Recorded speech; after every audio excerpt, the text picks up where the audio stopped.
Hello, you fuckers. Welcome back to Aetheral Space 5.12.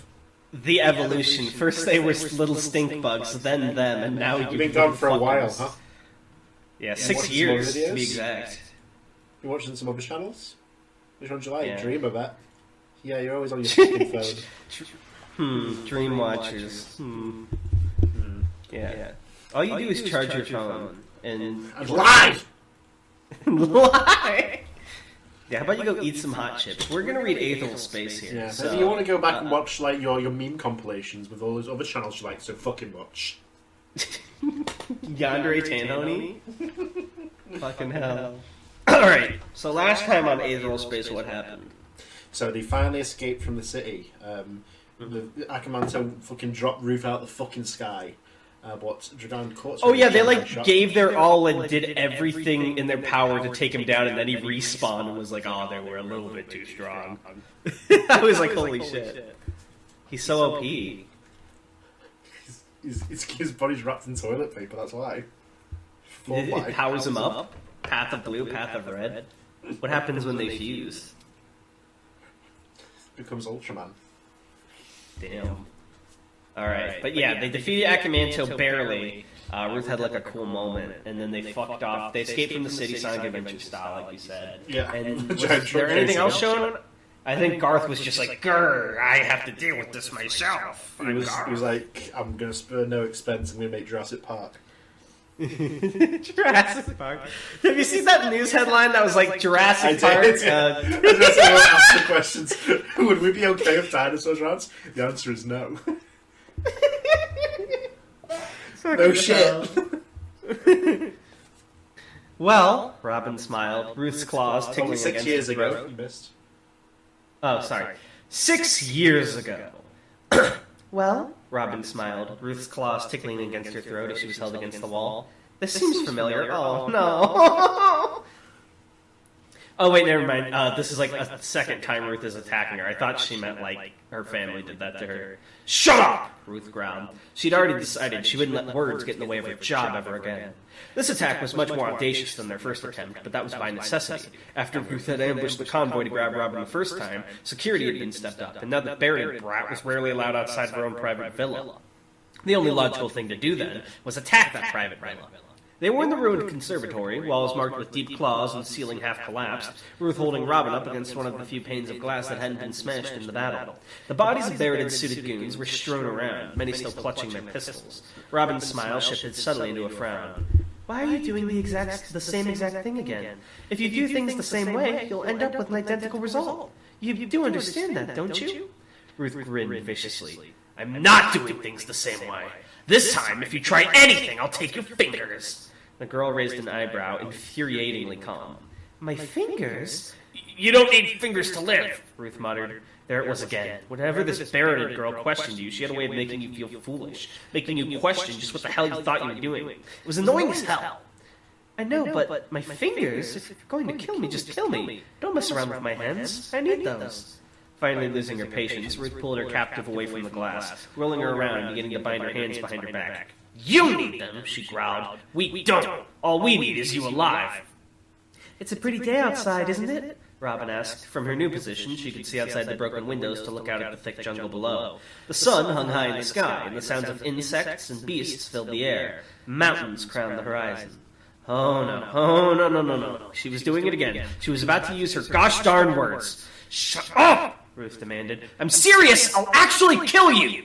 Robin smiled at her over her shoulder, as if they were good friends, just hanging out. Okay, she laughed. Actually kill me then. 5 years later. Not so cocky now, are ya? Ruth smirked, slamming Robin against the ground with one aether-infused hand.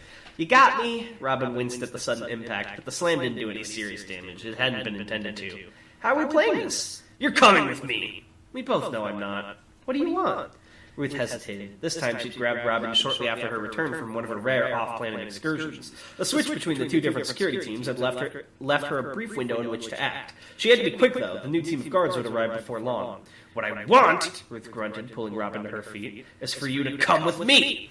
Robin sighed theatrically. She was yanked up before brushing dust from her dress. There was no trace of anxiety or caution on her stance. And even Ruth, was that supposed to be in her stance? Oh, yeah. And even Ruth had to admit that by this point there was no reason for there to be any. Threats became less convincing the more you repeated them, after all. Come with you? Robin asked, raising that infuriating eyebrow. I'm sort of busy, I can't. How about the usual exchange instead? Ruth hesitated for a moment, her claws lifted up. At what point had this become the usual exchange? After the fourth failure, Rupert had accepted this was all he was going to get when it came to Robin Barrett. But had Ruth accepted that as well? What's stopping her from bringing her again? Is she just, like, deciding not to, or...? Yeah, she's just sort of, like, very convincing. In an annoying way.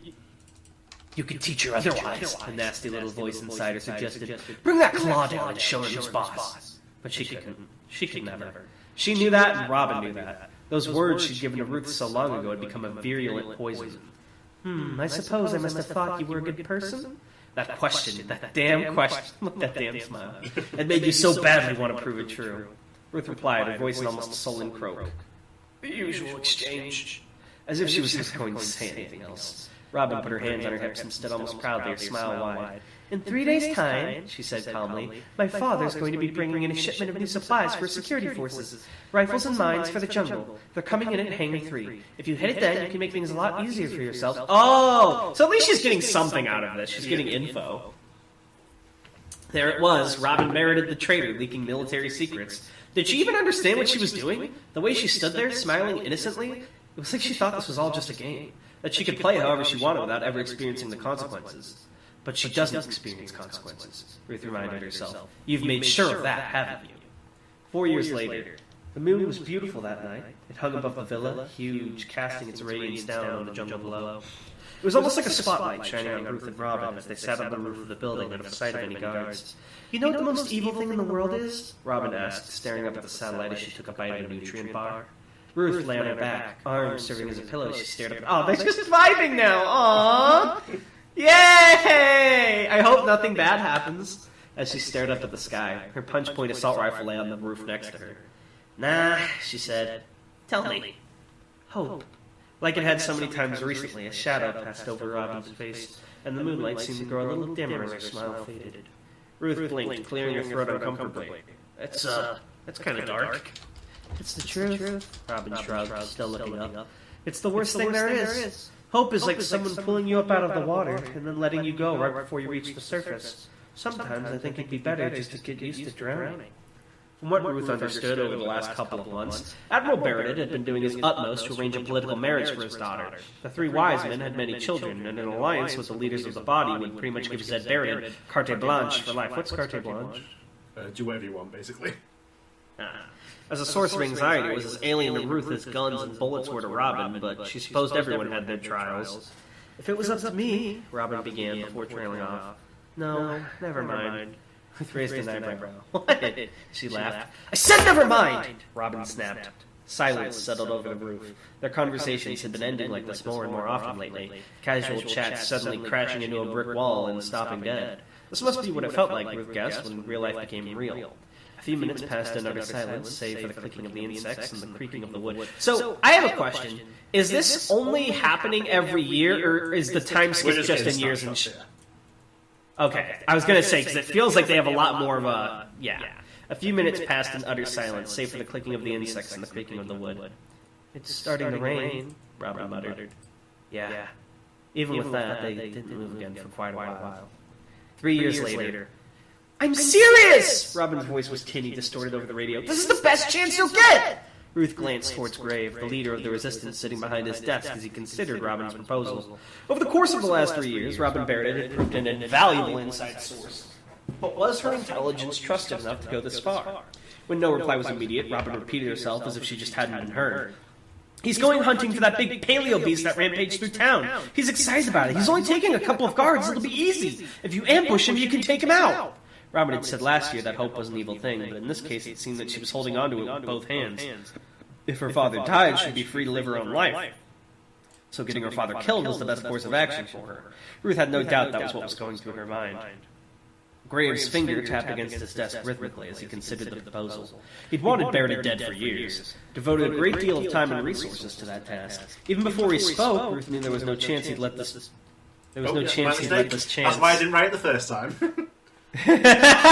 There's no chance he'd let this slip through his fingers. You're watching web serial action in real time. Very well, Graves said finally. We'll split our forces, I assume forces, into 2 teams. Ruth will act alone and extract you before the operation begins. You'll need to break away from your father at a prearranged location. The rest will wait at his entourage's final destination to execute the ambush himself. Understand, Ruth? Ruth nodded, offering a clumsy salute. The fact that she'd given mercy to Robin Barrett had ceased to be a problem the moment it became useful, but it was still surreal to see Rupert Graves so damn agreeable. I'll send the details of the meeting spot over as soon as I get the chance, Robin said, her voice giddy with excitement. I'll see you soon, okay? Why do I feel like she's going to get murdered before this happens? Okay, Ruth grinned. The endless monotony of the resistance sneaking through the jungle had very suddenly erupted into fire and change. The excitement was contagious. The radio clicked off, and that was the last time she ever spoke to Robin Barrett. I fucking knew it. Don't talk to me, I'm down bad. Present day. The same dream again. Ruth opened her eyes and, without taking even a moment to properly wake up, began stretching, noting with satisfaction every pop of her joints. As a guerrilla fighter, you had to be ready to move at any time. Sleep wasn't rest, it was just time that you were staying still, a mode you had to switch out of when it became necessary.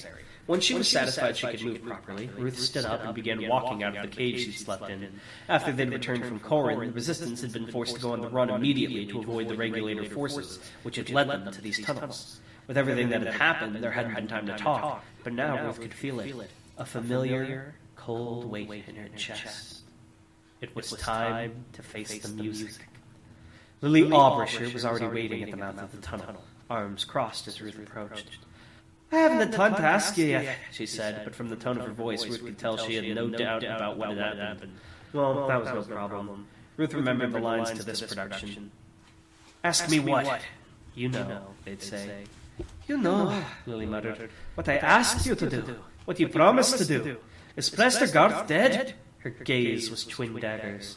Ruth closed her eyes, sighed. Dragani told her just to break her promise, that it'd be easy, but she got the feeling he wasn't the kind of person who felt shame. Or at least he didn't feel it like Ruth did. It bubbled in her stomach like melted butterflies.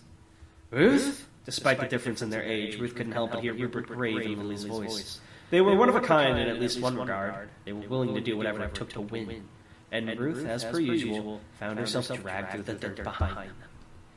He's not dead, she finally muttered, thumping her fist against the rock wall in frustration. There wasn't any time! Lily didn't say anything in reply. Instead, she simply sighed, glared at Ruth dismissively, turned and walked away. It was far more effective than any screaming rant could have been, and so very familiar. Welcome home, said the dripping of water from the stalactite.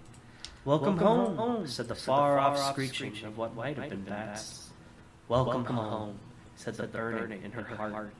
Welcome home, they said. Welcome back. This hits doubly hard with the line from Lily earlier about doing the same thing and expecting different results. Oh man, this chapter. See, this is I don't want to say trope, but this is like an arc that really gets me. Is when you already know a character's dead, and then they make you really love the character. Well, then being you this time. And then it's like she's already dead. We know what happens, but I'm invested. Damn it. What are the odds that she's like, surprise, I was alive the whole time? I was not the whole time. I had North's twin south take the blow. Seriously.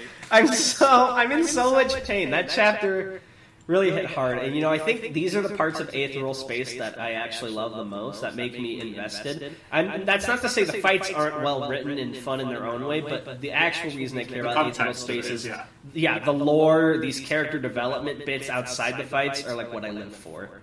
And we're really seeing a lot with Ruth here, and I'm hoping there are some serious permanent changes that she's going to experience after this. And I'm wondering now almost if this will end up the way it is and become a tragedy like it was before, or if Lily will sort of become the new Robin in a way and live on and join the crew. Very curious. Same with Daphne. Daphne, for all intents and purposes, has been made effectively a vegetable, I think. But who knows if she'll come back. The fact that she's not dead makes me think you've got something in store for her as well. I don't know why I'm highlighting the whole page. You love it so much. But yeah, as always, I'm extremely invested in this. and I want to see what happens next. These chapters are definitely my favorites. I hope we get more of this and a little bit less of the fights for a while. Yeah. Until like, I think a little bit of build up towards like a final fight with Prester Garth would be super cool. But yeah, I guess that's all for now. Anything else you want to say or plug or do? Nothing else I can think of. All right. Well, thank you guys for watching / reading Aetheral Space. As always, if you can leave a comment, a review on the on Royal Row, or hell, you know what? Tell your friends about Aetheral Space. If you like it, share it. Yeah. Absolutely. Share on Facebook with your older relatives. I'm sure they'll love it. I'll give you some Aetheral Space minion memes you can use. Yeah, ping Grandpa and give him a minion meme with Dragon. It'll be great. Dragon minion. All right. Bye. Bye.